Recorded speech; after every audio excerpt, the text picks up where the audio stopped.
Channel. ഇന്ന് ഞാൻ നിങ്ങളെ പരിചയപ്പെടുത്താൻ പോകുന്നത് ക്യാരറ്റിന്റെ ഇല വെച്ചിട്ടുണ്ടാക്കിയ തോരനാണ്. തോരൻ അല്ലെങ്കിൽ ഉപ്പേരി എന്നും പറയാം. ഇതെങ്ങനെയാ ഉണ്ടാക്കിയതും ഇതെങ്ങനെയാ കിട്ടിയതും കൂടെ ഞാൻ പറഞ്ഞുതരാം. ഇത് ഞങ്ങൾ മൂന്നാർ ട്രിപ്പിന് പോയ സമയത്ത് അവിടെ ഒരു വല്യമ്മ ഈ ക്യാരറ്റിന്റെ ഇലയോട് കൂടെ വിൽക്കുന്നുണ്ടായിരുന്നു. അപ്പം എനിക്ക് തന്നു.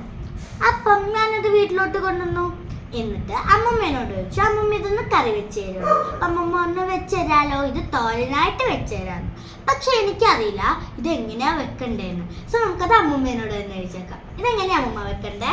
ക്യാരറ്റിൻ്റെ ഇല എടുത്ത് എല്ലാം വൃത്തി കഴുകി, മൂത്ത തണ്ട് ഉപയോഗിക്കാൻ പറ്റില്ല, അരിയണ്ട. കുറച്ച് ഇളം തണ്ടും അതിൻ്റെ ഇലയും നല്ല വൃത്തിയായിട്ട് കഴുകി തോരാൻ വെക്കണം.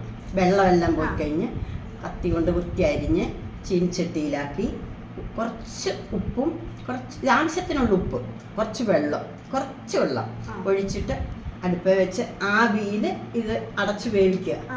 നല്ലോണം വെന്ത് എന്ന് പറഞ്ഞു കഴിഞ്ഞാൽ ഉപ്പും വെള്ളം ഒഴിച്ചിട്ട് അടച്ച്, എന്നിട്ട് വെന്ത് കഴിഞ്ഞിട്ട് അതിനകത്ത് കുറച്ച് തേങ്ങയും ഉള്ളിയില്ലേ, ചെറിയ ഉള്ളി നേർക്കെ അരിഞ്ഞത് വേവിക്കുമ്പോൾ തന്നെ അതിലിടാം.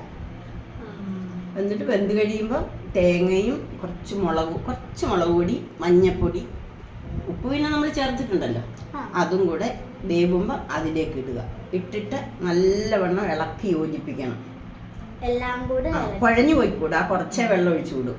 ഇളക്കി യോജിപ്പിച്ച് വെന്തു എന്ന് പറയുമ്പോൾ വാങ്ങി വെച്ചിട്ട് കടുകും മുളകും കറിവേപ്പിലയും കൂടെ വറുത്തിട്ട് അതിലിട്ടിട്ട് നല്ല വാങ്ങിൽ ഇളക്കി യോജിച്ച് വെച്ചിരുന്നിട്ട് കുറച്ച് കഴിയുമ്പോൾ അത് കൂട്ടാൻ നമുക്ക് ഉപ്പേരിയ എന്നും പറയും. നാട്ടിൽ ചിലർ തോരനെന്നും പറയും. തെക്കോട്ട് തോരനെന്ന് പറയും, വടക്കോട്ട് ഉപ്പേരി എന്ന് പറയും.